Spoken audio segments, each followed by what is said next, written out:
Hello there, ladies and gentlemen, and welcome back once again to another map rework video. Last video we made, we revised the map or reworked the map called Blitzkrieg. This video today, I'm going to rework another big map called Blazing Lowland. However, from the previous video we made about Blitzkrieg, I received a couple of comments that demanded me to show more tips about the process from scratch, like how to open the files, how to extract them, and what do we do in order to edit the map from the very beginning. So on this video, I'm going to rework the map Blazing Lowland, and at the same time, I'm going to show you in depth about what we do from the beginning and the whole process of editing the map. I'll also highlight a few tips and tricks and things to know when editing maps in general. So let's get to it. So one of the tools that you guys are going to need is CoH Mod Studio. Now this is a whole world on its own. I'm not going to explain everything about CoH today in this video. However, CoH has a lot of tutorials online on YouTube by other YouTubers explaining like the basics of that tool. So this video is not about CoH, but just to let you know, this is the tool that we will need to extract the map files and everything. Now, assuming that you already have CoH installed and ready to go, the first thing you open it and then click on Load Single SGA file. Now, the directory of this is inside the Blitzkrieg Mod folder, which is located inside your Steam folder, wherever it's installed. You'll find the Blitzkrieg Mod maps all listed down there. You just choose the one that you want to choose, which is today is going to be Blazing Lowland. And then I click on View Text on the blazinglowland.info file. Now, this is the file that we are going to edit firsthand. This is the first thing you edit in a map before you edit the map itself. This is the first thing you need to do, which is change the identity of the map just to make it sure that it's completely different from the identity of the original map. This will help with removing contradictions with the original map file and duplications as well. So this is to make sure that the map does not overlap with the original one, and it gives you also the opportunity to add your name in the map file, so players will be able to see that in-game, see who was the creator of the map. I'll leave his name as it is, and then I'll add my name next to it as the one who reworked the map in 2025. As we can see as well, we have edited the map name and we have edited as well the scenario subname. So these are, you can always edit these to like /revised or test version or reworked or anything you like really. I use the term revised because that's what we do in Blitzkrieg mode. We are not going to actually keep the music on because as you can see down there, there is a music file. That one loads an in-game music as long as you play the map. We don't need that at all. So I will just get rid of the music entirely. Now, the next thing we need to do is save this file. Now, this file is going to save separately. It's not going to overwrite the old one. It's going to create a new one on the desktop. I'll just create a new one on the desktop and click save. And yeah, there we go, file saved. Now, the next thing we need to do is actually extract these files of the map so we can open it with WorldBuilder. So we go to Tools, click Extract All, click Go, and then locate on your D. In my case, Company Fears is installed inside D, which is inside your Steam folder, wherever it's installed in your computer. You just go to Company Fears Relaunch, World War II folder, and then inside that there's data, and then scenarios, and then MB. If you don't have the folder data with scenarios MB inside, just create it yourself. And then on the D, it will show you the location thing again. I think that's because CoH is just an old tool. So just go all over it again. World War II data, scenarios, MB, and then save. As you can see, the location directory is up there. You can read it yourself as well. So we can save a couple of times to save all the files in the directory. It's saving each file individually, so we'll just keep clicking save until all are saved down there. Now, the next step is we just move the one that we saved on the desktop, which is the info file, the new one. We just go to where MB is, and now just replace the original one with the one that just got extracted using Core 6. Now we have all the map files extracted over here in the correct path, in the correct location where WorldBuilder can locate and read. And we also have the new updated info file. It's now time to open WorldBuilder and start working on the map. Keep in mind the files has to be extracted inside World War II, like this. Anyway, now we go to the map file, which is inside the Blitzkrieg archive. We just cut the original file to make a copy of it in case anything goes wrong. I don't want to verify cache of my game, so I'll just keep a copy of the original file here for now.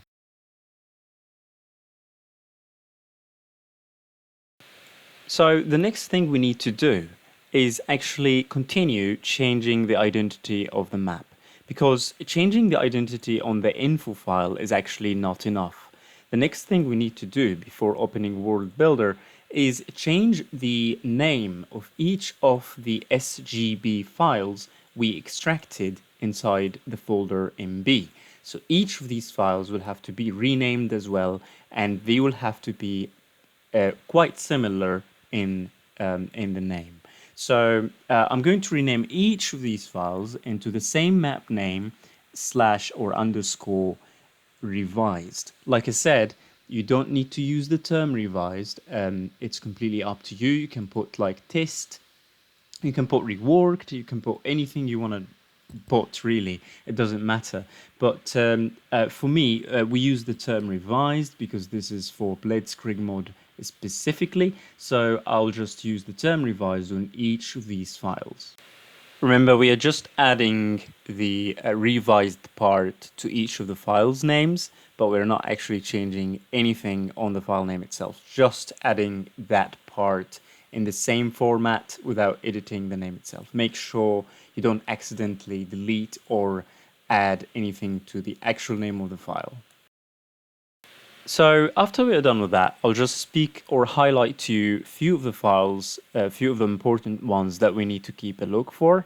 So info file is obviously, as explained before, the one that defines the identity of the map.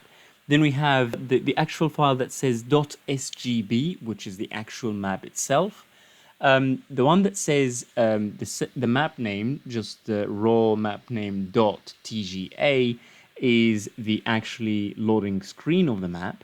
And then we have another one that says 6b placing lowland underscore revised underscore map underscore base.tga. So this is the map preview without fixed locations. So this is the random map preview on the lobby screen.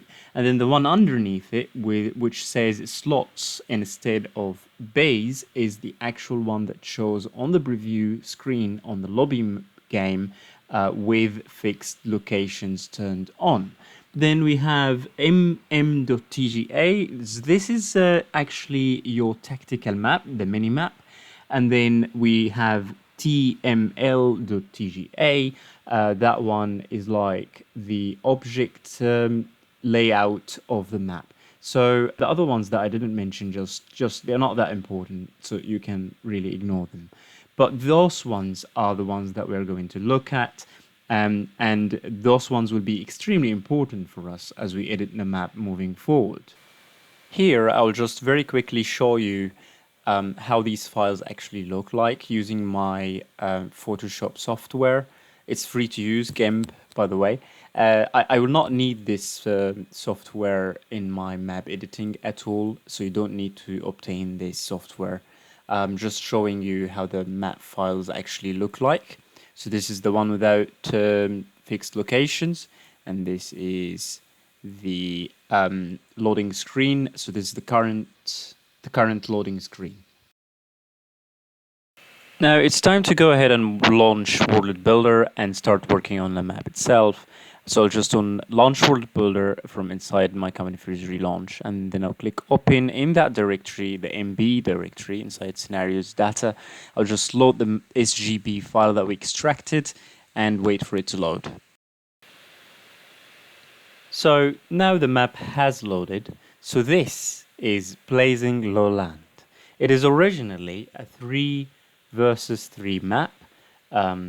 I'm going to convert this into a 4 versus 4 map. We are going to remove this whole water side, and we are going to change a lot of other things. So this is going to take me hours of work, but I'll try to make it like briefly showcase or highlight everything I've made.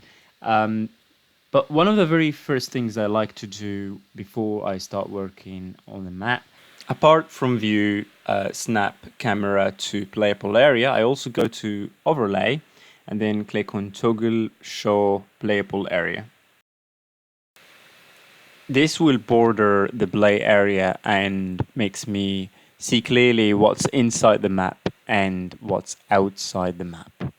Now, one of the very first changes that I'm going to make is I'm going to remove some of the trees outside the map behind the play area, because I can see there's a lot of objects and a lot of trees that can make the map a lot much heavier for absolutely no reason. These things are completely useless, so I'll just remove them to make the map lighter.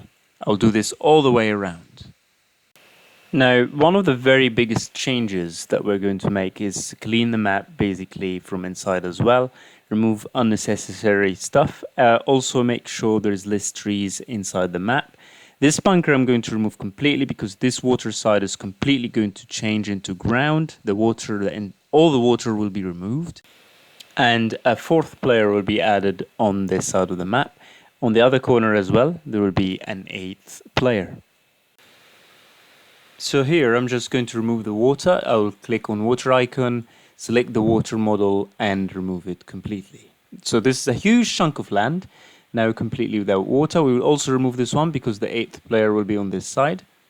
So now we have 2 very big chunks of ground that we need to revamp, add texture to, and add also some objects. Also, these are so many objects that was relative to the water, so we don't need any of these. I'll also remove those as well. The real challenge here, though, after removing the water, is not just removing the water. It's about removing or using the height map editor to get the ground leveled on a sweet spot that we would like it to be. So we need to level down this hill to be on the same level as the surface. We also want to add a lot of textures and objects, basically populate the land. Also, when you see those trucks, one of the things you don't want to add on the map is have those trucks, because they can be destroyed by players for free experience. You don't want to give players free experience in PvP scenarios, so make sure you don't add any of these. Now, here on this side of the map, after removing water, I would like to allow access to this HQ, to this player. I would like to allow him access to the ground underneath. So I need to create a passage, so I will just fix the terrain on this side so they can have like an entrance to the whole water side that was obviously removed. So there is no water anymore. This is why there is no need to have this hill like that anymore. So one of the very important things is, one of the most important things is to make sure that the impasse map is correct. The impasse map controls where the soldiers or where the units can pass and where they cannot pass, which areas are passable, which areas are not passable. So there's 2 types of pass areas. The ones marked in orange is player controlled. The ones marked in red is terrain controlled. So these ones are relative to terrain. If an area is red, it means you just need to fix the terrain using the height map editor to make it passable again. But if it's orange, we can just modify that using the drawing. So we can just make sure that this whole area is passable once more. And then if there's any red areas as well, we need to make sure to fix the ground using the height map editor to make sure it's passable again. And now it's time to add an extra player on each side. So I've just added the players. You can see also on the hierarchy on the right side of the screen which one I used exactly to add a player. It's similar to the ones that already existed on the map anyway. One important thing though when adding a new player is to make sure each HQ is assigned to a player number. As you can see on the hierarchy, when I click on the bases, each one gives like a different number: player 1, player 2, player 3, player 4, so on. Also, if you hover over your mouse on any of the items on the map, you'll see their directory and where to locate them and use them yourself. From sector management, we need to click calculate Varuni to make sure the player is registered. It might mess up the entire sector mapping a little bit, but we redo it all anyway. Here I just want to make sure the reinforced points are located in the right spot. So I usually like to keep them on the road, any road that's coming from outside the map, just to make it look more realistic. I also make sure here that the passable area is fine. So just on the road, you can click Shift and rotate any object on the map. Press Shift on your keyboard and rotate. You can also actually, if you hold letter H on your keyboard, you can also control the height of each object on the map as well. You can move it up and down like this. Here on this one, I'm just fixing the ground, really adding also from tile, adding some texture to it and painting the ground, just to replace the water.